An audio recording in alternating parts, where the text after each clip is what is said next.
السلام علیکم ورحمۃ اللہ وبرکاتہ۔ اعوذ باللہ من الشیطان الرجیم، بسم اللہ الرحمن الرحیم۔ محترم سامعین، میں امید کرتا ہوں آپ سب خیریت سے ہوں گے۔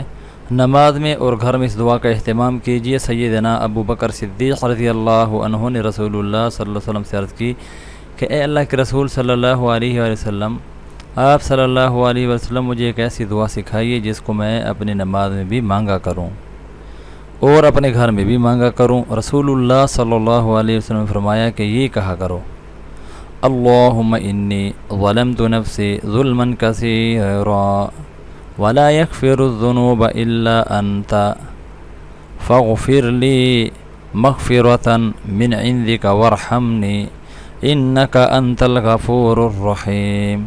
یا اللہ، میں نے اپنی جان پر بہت ظلم کیا اور گناہوں کو تیرے سوا کوئی معاف کرنے والا نہیں، سو اپنے پاس سے میری خاص مغفرت فرما اور مجھ پر رحم فرما، بلا شبہ تو ہی بہت بخشنے والا اور بہت رحم کرنے والا ہے۔ صحیح مسلم شریف کے اندر یہ حدیث اور اس حدیث کے اندر یہ دعا موجود ہے۔ اللہ رب العزت مجھ سمیت آپ سب کو اپنی نماز میں اور اپنے گھر میں رسول اللہ صلی اللہ علیہ وسلم کی اس دعا کا اہتمام کرنے کی توفیق عطا فرمائے۔